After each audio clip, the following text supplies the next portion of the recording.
Right, so it's Friday and we're all set for the weekend. We make plans with family and friends or just want to Netflix and chill in bed. But suddenly, you get a call from your manager saying that you have to pull in a few hours over the weekend.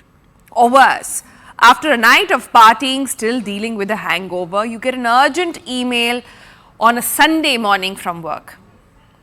Nightmare, right? Well, this is a reality for a lot of us, me included. But not if you stay in countries like Belgium, Japan, Germany, UAE, the list is getting longer.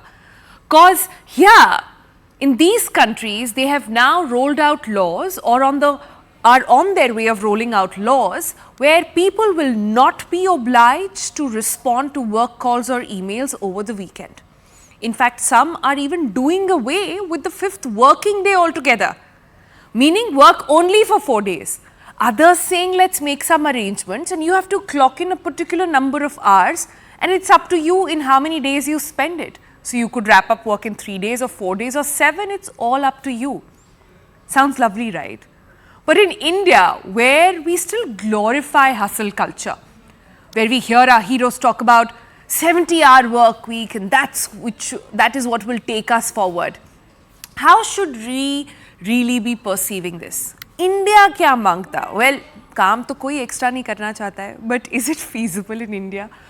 What is the right balance that we must really be striking? All of that is what we're going to discuss on the program today. And joining me now for this very fascinating chat is Rituparna Chakraborty. She's the co-founder for Team Lease. Rituparna actually deals with everyone, a lot of people who come to her perhaps with all these requests, or know a lot of founders who are on the other side or management on the other side who have other point of views in this as well.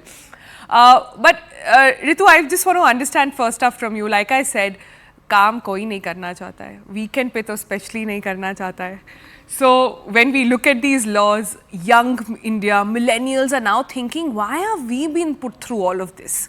We should also have a life, we should also have work-life balance. But then you have people like Narayan Murthy, not to sort of demonizing him at all or not to criticize his comments at all. That's a formula that perhaps worked for him in those times. But would you say India now is changing? India now is asking more questions. Employees are now getting more demanding. Yeah, good morning. Good morning. Good to be on the show. Yeah, I think the thing is, India is definitely transforming. India is not what it once used to be. But having said that, we have really miles to go to kind of reach that level where we have the luxury of legislating 4 days of work. It's great to talk about 4 days of work, but I'm not too sure. And even if you wish for it, even if a particular organization wants to do it, at least India doesn't need yet another added legislation for that. I think it's about what essentially is needed for a certain stage of or evolution of an organization. There are, I'm sure we all know that in the startup ecosystem, and I've been part of a startup. I mean, Team Lease at one point was a startup, and at those initial days, we really used to slog our backs off, and we would work through the weekends, and we never really cared about the time.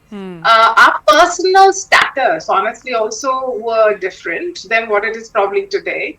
And we could do all of that, but that was not a perpetual state of affairs. I mean, things start getting in place, and then we have 5 days of working, and we really need to get our productivity going within those 5 days. So the point is, depending upon industry that you belong to, depending upon the kind of job that you do, I think one needs to be open and flexible, keeping that in mind. If you're walking into if you're in the hospitality industry, if you are in the healthcare industry, if you're in the media industry, I mean, you have to be used to working at very odd hours. I mean, you have to be on call on most cases. But if you did walk into a job where you expected that there would be a stipulated working hours, and then you have your boss calling at odd hours or during the weekends, and then there is definitely a problem. And I think those have to be dealt with as one-on-one instances. One needs to go and speak with the supervisor, speak to the HR team, because such organization culture at any place in time is corrosive and is not sustainable. So I guess We don't need legislation, but we need to apply our minds, our brains to the practicality of the situation and and adapt to that. I think that should suffice. I like what you're saying, and I agree with it 100%. When you say that it can't be, especially in a country like ours, where there are so many options, we are doing everything made in India. We have a startup ecosystem, and we also have MNCs. We have 24/7 media. We also have the film industry thriving, which is working odd hours, long hours, etc. So it has to be an industry-specific approach. But for those, who sort of question and say, why are we working so much? You're saying the solution is not to question the system so much or the industry so much. The question has to be, don't apply. If that is your sort of driver in life, that's your non-negotiable, as I like to call it, when you enter the workforce, then please look for industries as match it. Clearly, media is not for it. If I were to hire someone and have them talk to about, not being able to work 24 hours, it would be really tough for that person, and even for me as a manager, to sort of have them on board. Similarly, for startups, I mean, hustle has a different meaning altogether when it comes to startups. But talk to me a little bit about, then how should young people really approach it?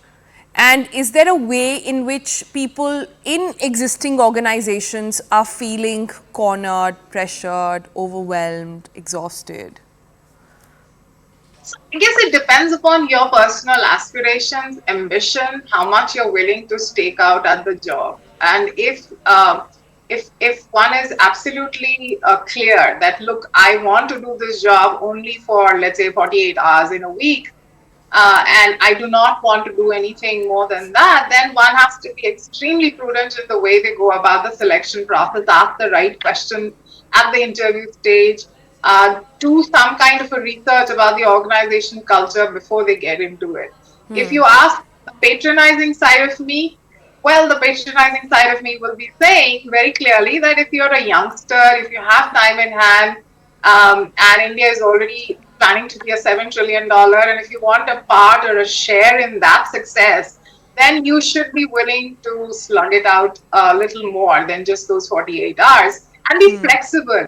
I have been, I've been part of a few organizations, and I can tell you that there are situations at workplaces where it demands you to put in the extra hours. But it's not every day. Honestly, no organization can run on code red every day and every month. And hence, you have to make some kind of a judgment at your end that, is it something that I'm willing to do? And there's sure upsides. I have never ever seen anyone who's actually, very rarely, to be honest, had experienced a downside of putting in those extras, and especially in the youth. Because this is essentially the approach I suggest to the youth all the time. That and in the process, if you're learning, picking up new skills, you're in any case enhancing your employability. Right. And I like how you've very comfortably just slipped it in that younger people should be prepared to be working extra long hours, and there's no harm in that. Well, and we all keep saying this is the age-old practice. हमारे ज़माने में तो हम इतना काम करते थे. Look at the youngsters now. So that keeps happening. But talk to me at a macro picture. Can India achieve that dream, like you rightly said about, with this sort of culture? So this legislation is out of way, or just no question when it comes to a country like ours. But perhaps industry-specific, organization-specific conversations can happen? Of course, look, if you want to be an employer of choice, and if you want candidates to willingly walk into and skilled, highly talented and competent, you have to showcase equitable, balanced culture of the organization in terms of work. And nobody really wants to, on a long-term basis, work in a company where there is always a crisis, where you always have to work 16, 17 hours, which essentially indicates there is something fundamentally wrong in the way the business is run and is being approached, which means broken processes, and there is a lack of planning, resource planning even. So I guess their onus is definitely on organizations today that if you want to be an attractive employer, I'm not saying that you actually have to be absolutely generous about working hours and there should not be any rules, but I think this is something that leadership should be influencing everyone in the organization, that let's build a healthy culture where people get the job done within the stipulated working hours. And if you're insisting, like these days there is a drive working from office, I think the work from office, honestly, from my perspective, is beneficial largely so that the lines which are getting blurred today, working from home, where actually there is no balance between your personal life Yeah, and I work, can agree. actually be dealt with. Yeah. So I guess it augurs well for you to build, to have the right balanced culture so that you remain an attractive and employer of choice. Right, right. All those good points there, Ritu, and like she was also pointing out, I actually feel that this is very industry specific, very organization specific questions to be answered. I really don't know how countries can, or a country like India perhaps, can have a one size fit all approach when it comes to work culture as well. Forget just working for 4 days or not. So I'm sure if people from India also working for Google will have very different sort of understanding on those working for Facebook and those then working for TikTok and the others. So even in the same social media realm, things are so different. So you can imagine how each organization should be approaching it. Thanks, Ritu, for that. My takeaway for all of you watching over here is this, that in case you want, because all of us don't want to be working so hard, it doesn't kill to work hard, it always pays off. That's my advice, number one. And second, it is that you have a lot of options in your now, and instead of feeling bad about it later, have very calculated decisions early on. All right, after all that gyan that we have given you early in the morning, let's